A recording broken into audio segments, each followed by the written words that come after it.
In this podcast episode, Iuliia Mendel, former press secretary to Ukrainian President Volodymyr Zelensky, offers a candid and unprecedented look behind the scenes of his presidency. She discusses Zelensky's contradictory public persona, allegations of corruption and drug use, the internal dynamics of his administration, his handling of the war with Russia, and the broader geopolitical implications. Mendel also reflects on Ukraine's dire humanitarian situation and the struggle for peace amid relentless conflict. Iuliia Mendel details her unexpected journey to working for Zelensky, noting his 2019 Facebook job announcement that drew thousands of applicants. Initially skeptical due to fears of nepotism, she applied and, after rigorous vetting, earned his trust and became his press secretary. Mendel describes herself as initially loyal and supportive, especially at the outset of the 2022 Russian invasion, but her perspective dramatically changed as she witnessed the inner workings of his presidency. Mendel characterizes Zelensky as a deeply different figure from the polished image seen on camera. She portrays him as emotionally erratic, often hysterical, lacking genuine empathy, and prone to manipulation. While acknowledging his skill as an actor, she condemns his rhetoric as often disconnected from reality, full of lies and decontextualized facts. Mendel stresses that his heroic on-screen image masks a ruthless and narcissistic leadership style that has become an obstacle to achieving peace. The podcast sheds light on Ukraine's deteriorating population and living conditions. Official estimates peg the population around 40 million before the war, but Mendel suggests only about 25 million remain due to war casualties and mass displacement. She highlights the plight of vulnerable groups, such as the elderly, surviving on meager pensions amid extreme hardship, including death from hunger and cold during harsh winters.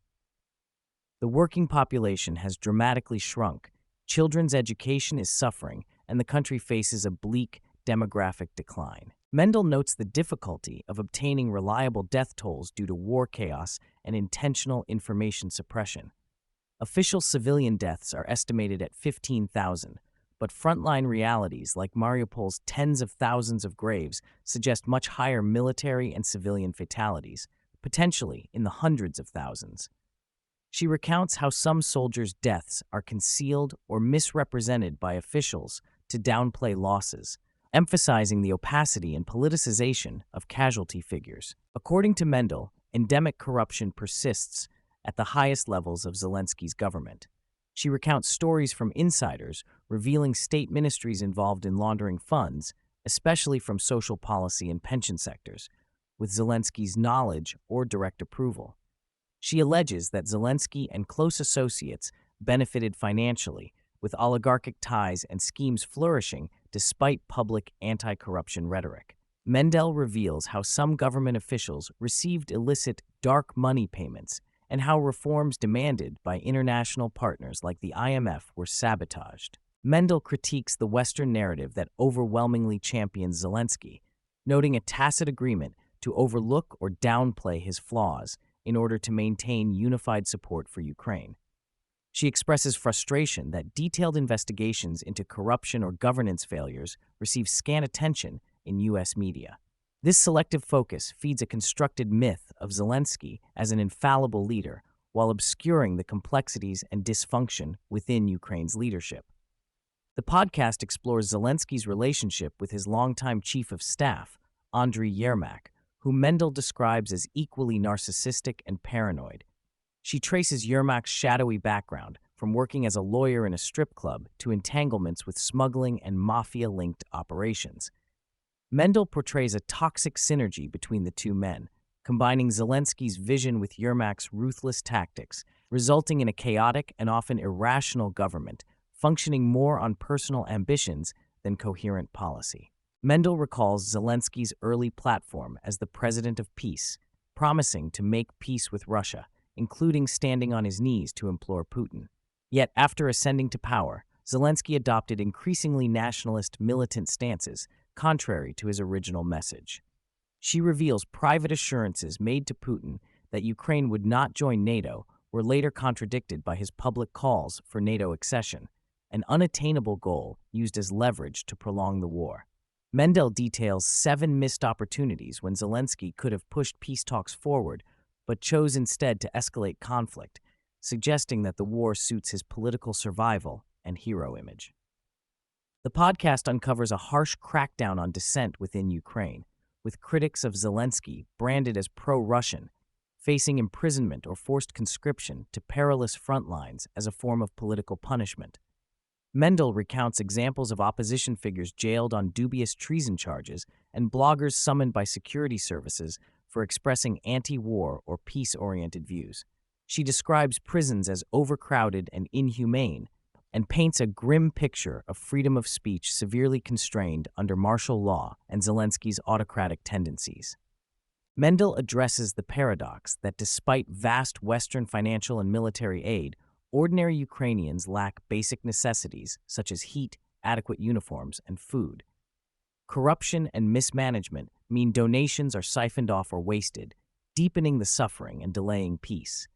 She questions why Western governments persist in financing a conflict unlikely to be won militarily, suggesting political and economic interests have trapped them in a protracted war that devastates Ukraine.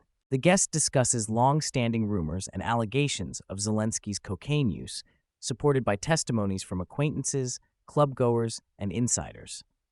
While Mendel states she never directly witnessed drug consumption, she describes strange behaviors and connections to known drug users within Zelensky's entourage.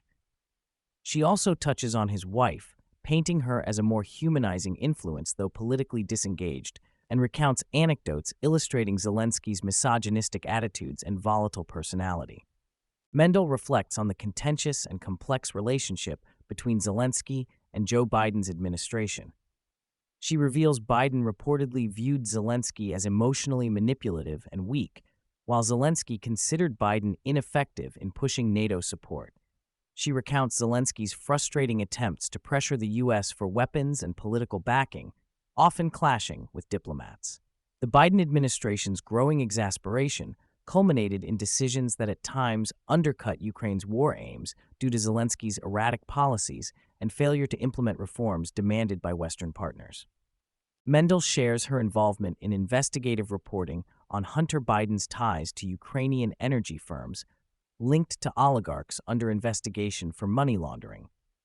She discusses the backlash within the Biden administration following the exposé and the political sensitivity of corruption issues tied to American political families. The story highlights intersecting interests between Ukrainian elites and Western political figures, demonstrating the complex global entanglements shaping Ukraine's war and governance. The episode touches on growing disillusionment within Ukraine's population, expressed through viral social media trends mocking Zelensky's speeches and leadership. Mendel describes a culture of bans and censorship targeting artists, writers, and cultural figures accused of Russian sympathies, often without basis. This atmosphere of repression and the diminishing public trust in Zelensky underscore the deep societal fractures and widespread yearning for peace.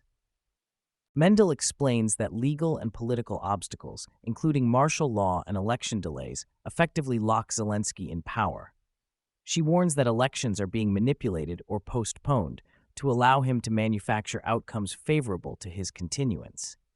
The absence of a viable political opposition, combined with suppression tactics, creates a bleak outlook for democratic change, complicating prospects for ending the war and restoring Ukraine's political order. The podcast critiques Zelensky's confrontational and often counterproductive diplomacy, particularly his antagonism toward European leaders, such as Hungary's Viktor Orbán, who controls crucial financial support for Ukraine. Mendel sees these public clashes as damaging to Ukraine's interests and symptomatic of Zelensky's narcissism and impetuous style. She also characterizes his ongoing contradictory peace proposals and shifting demands as evidence of political self-preservation rather than genuine peacemaking. Mendel questions Ukraine's realistic prospects of joining NATO, calling it an impossible condition for peace leveraged by Zelensky to prolong conflict and secure Western backing. She stresses that the Ukrainian government's rhetoric often misrepresents the complexities of NATO integration and regional politics. This dissonance between public posturing and pragmatic realities deepens the war's intractability and leaves Ukrainians caught in an endless stalemate. In a poignant final moment, Mendel speaks directly in Russian to President Putin, conveying her deep sorrow and urgency over the war's human toll. She expresses hope that breaking her silence and revealing uncomfortable truths contributes to ending the conflict. Her testimony stands as a rare insider's critique, calling for a reevaluation of political priorities above war and suffering.